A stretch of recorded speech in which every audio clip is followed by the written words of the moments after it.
नमस्ते।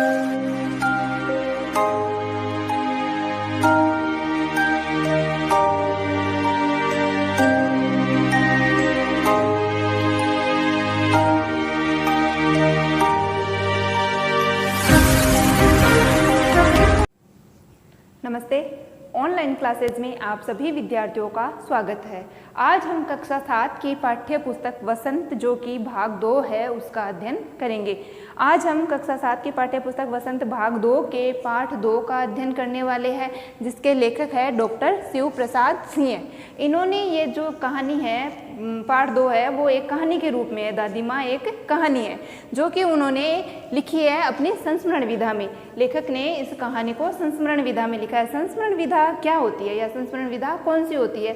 संस्मरण विधा वो विधा होती है जिसमें कोई भी अपने जीवन के जो कुछ पल होते हैं, जो कुछ यादें होती है, जिन्हें वो संजोकर उन्हें कहानी के रूप में लिखते हैं, जो कि लेखक ने दादी माँ कहानी के रूप में हमारे साथ बांटे हैं। अपने कुछ जो जीवन के जो पल थे वो एक कहानी के रूप में, दादी माँ कहानी के रूप में हमारे साथ बांटे हैं। जो लेखक है डॉक्टर शिव प्रसाद सिंह हैं, उनका जन्म 19 अगस्त 1928 को हुआ और कहाँ हुआ? बनारस के जलालपुर गांव में हुआ और इनकी मृत्यु 28 सितंबर 1998 में हुई। इन्हीं की जो रचनाएं हैं, जो कहानियाँ हैं, उनमें से जो पहले जो कहानी थी वो कौन सी कहानी थी? दादी माँ कहानी थी।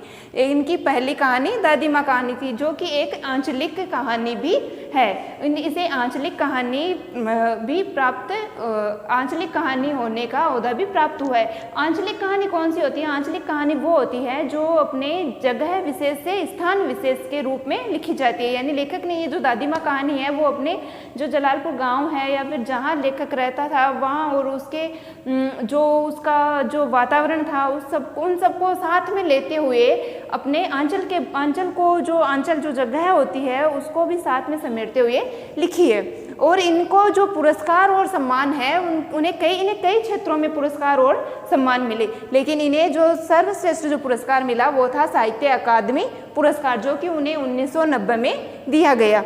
और इनकी जो ये दादी माँ जो कहानी है वो, जैसे कि मैंने अभी आपको बताया, कौन सी विधा में लिखी गई है? संस्मरण विधा में लिखी गई है। इस कहानी में लेखक ने हिंदी के जो अपने जो हिंदू कैलेंडर है, जो चैत्र प्रतिपदा से जो शुरू होता है, उन कुछ महीनों का इस कहानी में लेखक ने वर्णन किया है। तो उस वर्णन में लेखक ने कुछ महीनों का वर्णन किया है, लेकिन हम क्या हिंदी जो महीने हैं, हिंदू कैलेंडर के हिसाब से जो महीने हैं उनका आज अध्ययन करते हैं। सबसे पहले कौन सा महीना आता है? चैत्र महीना आता है, फिर वैशाख आता है, फिर ज्येष्ठ आता है, फिर आषाढ़ आता है, फिर श्रावण, उसके बाद भाद्रपद और उसके बाद आश्विन और उसके बाद कार्तिक, मार्गशीर्ष, पौष, माघ, फाल्गुन। जैसे कि इस कहानी में चैत्र का वर्णन हुआ है, आश्विन का वर्णन हुआ है, माघ का वर्णन हुआ है। इस तरह से जो ये जो हिंदी जो महीने हैं वो अंग्रेजी जो कैलेंडर है उसके अनुसार कौन कौन से महीनों में आते हैं उसकी जानकारी लेते हैं। चैत्र का जो महीना है वो कौन से महीने में आता है? मार्च और अप्रैल में। और जो वैशाख है वो अप्रैल और मई में। फिर आता है ज्येष्ठ आ गया मई और जून में। फिर आ गया आषाढ़ आ गया जून और जुलाई में। फिर आ गया श्रावण आ गया जुलाई और अगस्त में। फिर आ गया भाद्रपद, ये आ गया अगस्त और सितंबर में। फिर आ गया आश्विन आ गया सितंबर और अक्टूबर में। फिर आ गया कार्तिक, अक्टूबर और नवंबर में। फिर आ गया मार्गशीर्ष, ये आ गया नवंबर और दिसंबर में, जिन दिनों सर्दियाँ स्टार्ट हो जाती है और अधिकतर बहुत ज़्यादा ठंड पड़ने लग जाती है। फिर आता है पौष, जो कि आ गया दिसंबर और जनवरी में। फिर आता है माघ, जहाँ जो माघ है इन दिनों बहुत ज़्यादा ठंड पड़ती है, जिसका कि लेखक ने इसमें वर्णन किया आता है। ये जनवरी और फरवरी में आती है। फिर आता है फाल्गुन, जो कि फरवरी और मार्च में होता है। इसी तरह से ये जो 12 महीने हैं वो अंग्रेजी कैलेंडर के अनुसार घूमते हुए वापस जब चैत्र आता है तो वही जो फाल्गुन है वो फरवरी और मार्च में हो गया, वैसे ही वापस मार्च और अप्रैल से चैत्र स्टार्ट हो जाता है। और जो ये जो हिंदू कैलेंडर है इसके अनुसार कुछ जो ये महीने हैं इनको अपनी जो भाषा है यानी जो स्थानीय भाषा है उसमें भी इनको कुछ अलग नामों से जाना जाता है। जैसे चैत्र को चैत कहा जाता है, ज्येष्ठ को जेठ कहा जाता है, श्रावण को सावन कहा जाता है और जो भाद्रपद है उसे भादवा कहा जाता है। इसी तरह से जो आश्विन है जिसका वर्णन लेखक ने विशेष तौर से इस पाठ में किया है उसको कवार का महीना भी कहा जाता है। लेखक ने इस पाठ में आश्विन जो महीना है उसका कवार के महीने के रूप में वर्णन किया है। जो कार्तिक है वो कार्तिक होता है, माघशीष है, पौष को पूष भी कहा जाता है, माघ को माघ कहा जाता है, फाल्गुन को फागुन भी कहा जाता है। इस तरह से लेखक ने इन 12 महीनों में से कुछ एक महीनों का अपने इस कहानी में वर्णन किया है। तो ये जो दादी माँ जो कहानी है ये लेखक ने अपने उस समय लिखी जब लेखक को छुट्टियाँ थी, सब अपने अपने घर जा रहे थे। लेखक भी अपनी दादी माँ से बहुत प्यार करता था, अपने परिवार से भी बहुत ज़्यादा प्यार करता था। तो अचानक ही जो लेखक का जो भाई है किशन, उनका लेखक के पास पत्र आता है और उस पत्र में लिखा हुआ होता है कि लेखक की दादी माँ जो है उनका स्वर्गवास हो गया है। तो लेखक बहुत ज़्यादा दुखी हो जाते हैं और उन्हें विश्वास नहीं हो पाता है कि उनकी जो दादी माँ है उनका निधन हो गया है। फिर लेखक जो ये कहानी की जब रचना करते हैं तो उस समय लेखक देखते हैं कि उन्हें उन दिनों की याद आती है जब वो दादी माँ के साथ उन्होंने जो दिन बिताए थे। फिर लेखक बताता है कि उनके गांव में जब वो घूमा करते थे और जब वो खेला करते थे तो उस समय उन्होंने जब एक बार वो बीमार हो गए थे। तो लेखक बताता है कि एक ऐसा महीना था जिन दिनों सर्दी भी थी, नई भी थी, गर्मी थी। फिर लेखक कुछ महीनों का वर्णन करते हुए बताते हैं कि हर मौसम में अपने अपनी चीज़ें जो होती है मौसम के अनुसार उनको खाने का मज़ा कुछ और ही होता है। इस तरह लेखक चैत्र महीने के बारे में बताते हुए कहते हैं कि चैत्र महीने में जो गुड़ है उसका जो स्वाद है उसको खाने का मज़ा अलग ही होता है। इस तरह सर्दी में गुड़ का मज़ा अलग होता है तो गर्मियों में आम का। फिर लेखक को उन दिनों की याद आती है जब कुंवार का महीना था, जब वो सोचते हैं कि उन दिनों क्या होता था कि कुंवार के महीने में आता है सितंबर में, अक्टूबर में। तो उन दिनों क्या होता है, बारिश जो होती है वो लगभग रुक जाती है और सर्दियाँ शुरू हो जाती है। तो उन्हें एक तालाब जो होता है उस तालाब के बारे में वो बताते हैं कि उनके गांव में एक तालाब था जहाँ बारिश का पानी गंदा इकट्ठा था, जहाँ फूल है, जो पेड़ पौधे हैं वो सड़ गल गए थे और उस पानी भी वो बहुत ज़्यादा गंदा हो गया था। तो लेखक और क्या करते, जब खेलने जाते तो उस पानी में वो झाग भरा पानी था, उस पानी में वो नहाते और वहाँ खेलते। लेखक 1 दिन गए, 2 दिन गए और आगे जाते वो बीमार हो गए। तो लेखक जब बीमार हो गए तो दादी माँ ने उन्हें बहुत ज़्यादा डांटा। जब दादी माँ ने उन्हें बहुत ज़्यादा डांटा तो लेखक आगे बताते हैं कि उन्हें दादी माँ की डांट का इतना अफसोस नहीं था जितना अफसोस उन्हें किस चीज़ का था कि वो उस पानी में, उस झाग वाले पानी में सिर्फ 1-2 दिन ही कूद पाई, वो आगे उस पानी में नहीं कूद पाए और उस 1-2 दिन में नहा धोकर वो बीमार हो गए। हल्की सी बीमारी उन्हें लग रहा था कि न जाने क्यों मुझे अच्छी लगती थी। वो कहते जब मैं थोड़ा थोड़ा बीमार होता था तो मुझे अच्छा लगता था, लेकिन थोड़ा थोड़ा ज्वर होते होते ही वो बुखार मुझे बहुत ज़्यादा हो गया और साधारण सा सर दर्द भी बहुत ज़्यादा होने लग गया था। खाने के लिए भी दिन भर नींबू और साबु उन्हें दिया जाता था। फिर लेखक बताते हैं कि जब वो बीमार हो गए थे तो उनकी दादी माँ ने पहले तो उन्हें बहुत ज़्यादा डांटा, फिर उनके हाथ को सहलाया, उनके सर को देखा, उनका तापमान नापा कि उन्हें कितना बुखार है और उनकी इतनी सेवा की और उन्हें उनके साथ बहुत ज़्यादा प्यार से वो पेश आती थी और साथ ही उनके खाने पीने का ध्यान रखती, उन्हें समय पे खिचड़ी देना। इस तरह से दादी माँ जब भी घर में कोई बीमार हो जाता तो उनके खाने पीने से लेके उनके स्वास्थ्य, उनकी दवाइयाँ, इन सब का बहुत ज़्यादा ध्यान रखती थी। और उनकी जो दादी माँ है उन्हें गवई गांव की जो 50 किस्म की जो दवाइयाँ थी उन्हें पता थी कि किसको क्या देना है। इस तरह से लेखक बताते हैं कि उन दिनों में जब बीमार हुआ तो दादी माँ ने मेरी बहुत सेवा की और साथ ही में मेरे खाने पीने का ध्यान, और मेरे कमरे में जब भी कोई भी बीमार होता तो उसके कमरे में किसी को भी आने जाने नहीं दिया जाता था। इस तरह से लेखक आगे बताते हैं कि उनके गांव में एक बार महामारी आ गई जो विसूचिका, जिसे हम आज हैजा भी कहते हैं, हैजा डायरिया। तो फिर लेखक बताते हैं कि जब विसूचिका हुई तो दादी माँ ने गांव के एक एक व्यक्ति के घर जाकर उनका जो स्वास्थ्य है वो देखा और उन्हें अपनी जो गवई गांव की जो 50 किस्म की जो दवाइयाँ थी उनमें से जो दवाइयाँ उन्हें दी जा सकती थी उनकी वो दवाइयाँ दी, उनकी बहुत ज़्यादा सेवा की। और साथ ही में जब भी किसी को मलेरिया, सरसाम, निमोनिया, इस तरह के कुछ भी छोटी मोटी बीमारी होती तो दादी माँ उन्हें वो दवाइयाँ दे देती थी और दादी माँ का उनके प्रति बहुत ज़्यादा प्यार और दया का भाव भी सामने आता था। इस तरह वो बताते हैं कि जब भी वो रोज़ सवेरे उठते तो उठकर स्नान के बाद लवंग और गुड़ मिश्रित जलधार, गूगल और धूप वो सब दादी माँ उनको दिखाती थी। इस तरह से वो लेखक बताते हैं कि जब गांव में विसूचिका जैसी बीमारी आ गई थी, इन दवाइयों के साथ साथ दादी माँ भगवान पे भी बहुत ज़्यादा विश्वास करती थी। वह किसी भी देवी देवता के मंदिर में जाती और वहाँ से विभूति है वो लेके आती और सभी के उसका टीका लगाती, सभी को उसको मुंह में खिलाती। इस तरह से वो सबकी सेवा करती थी। फिर वो बताते हैं कि दादी माँ जब सारे गांव में बीमारी आ गई थी तो दादी माँ ने सभी लोगों की बहुत अच्छे से सेवा की। इससे लेखक की दादी माँ का जो सेवा भावी जो कार्य है, सेवा रूपी जो उनका व्यक्तित्व है वो सामने आता है। फिर लेखक को याद आती है उनके किशन भैया की शादी। उसके बारे में लिखते हुए वो बताते हैं कि जब उनके किशन भैया की शादी थी तो क्या है ना कि घर में बहुत सारे काम हो रहे थे और सभी बहुत ज़्यादा खुश थे और दादी भी बहुत ज़्यादा खुश और प्रफुल्लित हो रही थी, यानी बहुत ज़्यादा उन्हें आनंद आ रहा था। घर में नाच गाने का, बजाने का कार्यक्रम चल रहा था और दादी भी इतनी ज़्यादा बिजी थी कि व्यस्त थी कि किसी की भी सुनती नहीं थी। और उन्हें लग रहा था कि दादी मतलब जितना दादी माँ के पास जितना काम नहीं था ना, उससे ज़्यादा वो अपने को स्वयं को व्यस्त होने का दिखाती थी। उन्हें सभी लोगों को वैसे दिखाती थी कि सबसे ज़्यादा काम उन्हीं के पास है। जब भी उन्हें कोई आवाज़ देता तो बड़ी देर से आती और कहती कि क्या करूँ मैं, घर में इतना काम है, शादी है, ये तो कोई भी कुछ काम करते नहीं है, मेरे बिना इस घर में एक तिनका भी नहीं हिले। यानी कि जैसे कि आपके घर में भी कोई बुजुर्ग होगी, उन्हें भी ऐसा लगता है कि जैसे कि घर के सारे कामकाज मुझसे पूछ के किए जाए।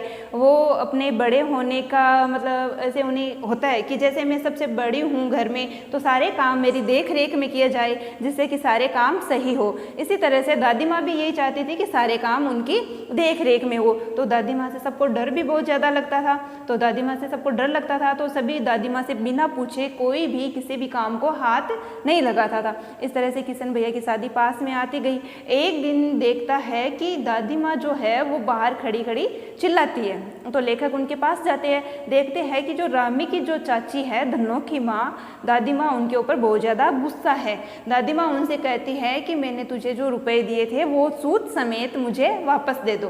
तो जो धन्नो की माँ है वो कहती है कि जब फसल कटाई होगी तब दे दूंगी। तब दादी माँ कहती है कि फसल कटाई तूने पिछले महीने भी यही कहा था फसल कटाई, इस बार की फसल कटाई तो हो गई है क्या? अगले साल फसल कटाई होगी जब तू मुझे पैसे देगी। तो जो धन्नो होती है वो चुपचाप खड़ी रहती है। तो फिर वो जो रामी की चाची है, धन्नो की माँ है, वो चुपचाप खड़ी रहती है। तो रामी की चाची से फिर दादी माँ कहती है कि देख तेरे कहने पे मैंने पैसे दिए थे, और वो उसको बहुत जोर से डांटती है।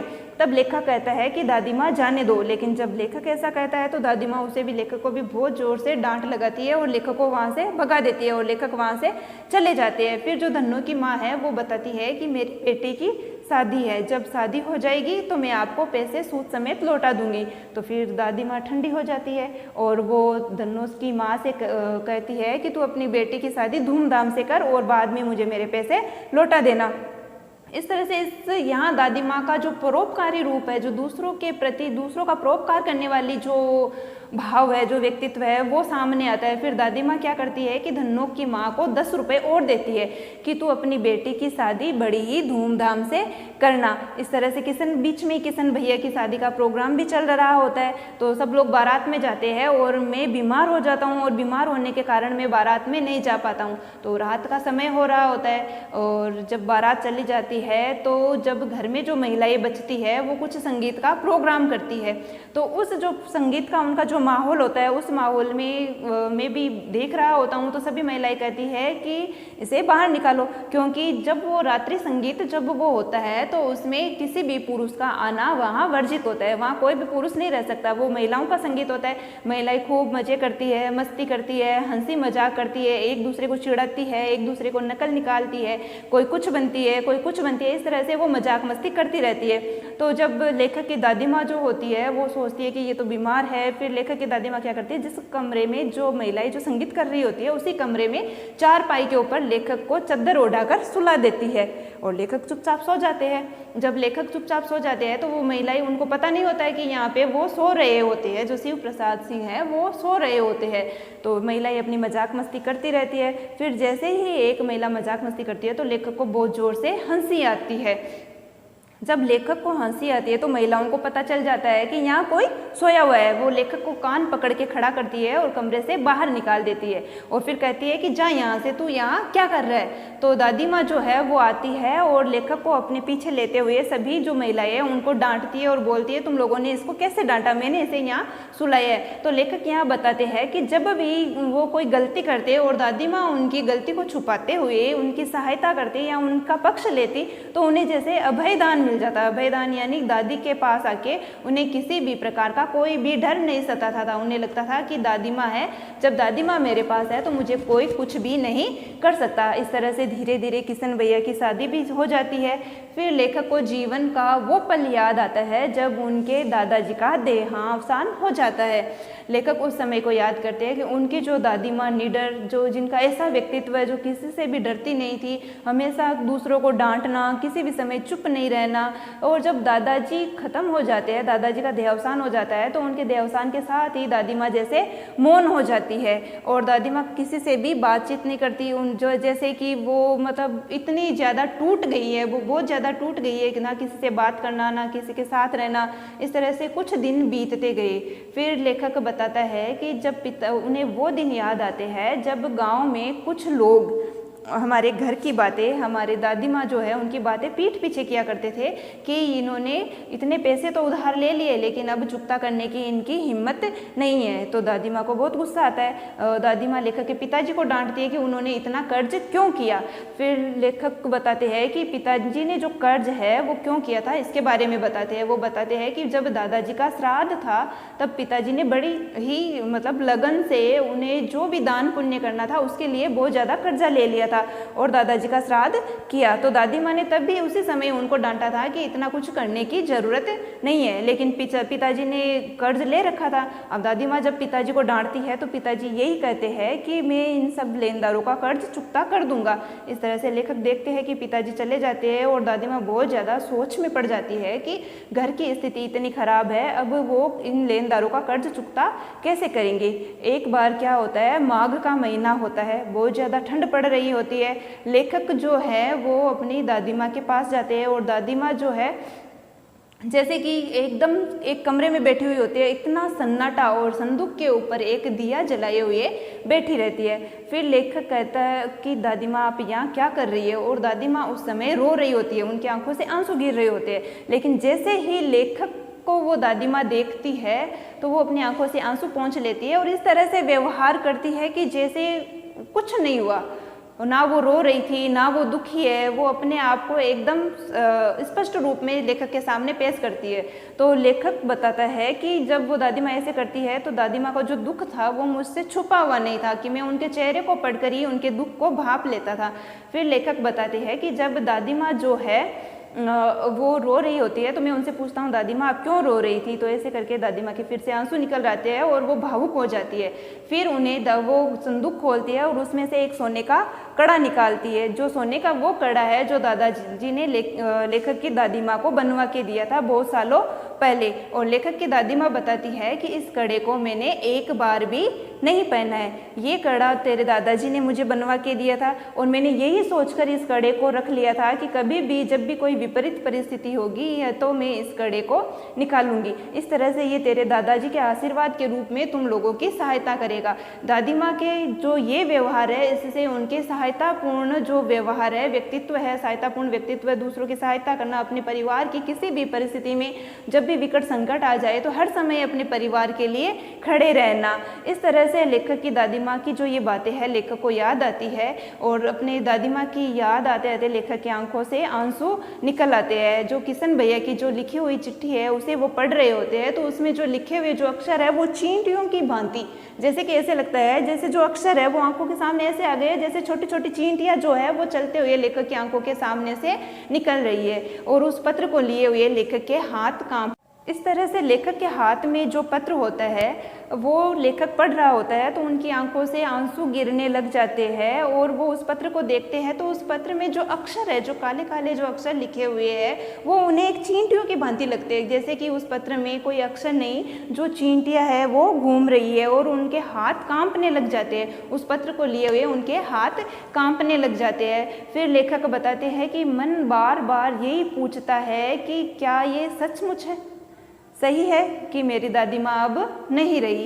इस तरह से लेखक ने इस कहानी में अपनी जो गांव की मस्ती है, अपने किशन भैया की जो शादी है, उन सब की जो मौज मस्ती है, उसके साथ साथ दादी माँ के जाने के बाद जो उन्हें दुख हुआ उसके बारे में भी हमें बताया है। इस तरह लेखक की ये जो कहानी है वो बहुत ही अच्छी है और शिक्षाप्रद भी है। जैसे कि दादी माँ दूसरों की सहायता करती है, संकट के समय सबके साथ आगे खड़ी हो जाती है, जब भी कोई परेशानी होती है सबके साथ रहती है, जब भी कोई बीमार होता है तो सबकी सहायता करती है। इस तरह से आपको भी इस कहानी से यही सीख लेनी चाहिए कि हमें भी किसी भी परिस्थिति में हमेशा सबके साथ रहना चाहिए और दूसरों की सहायता करनी चाहिए।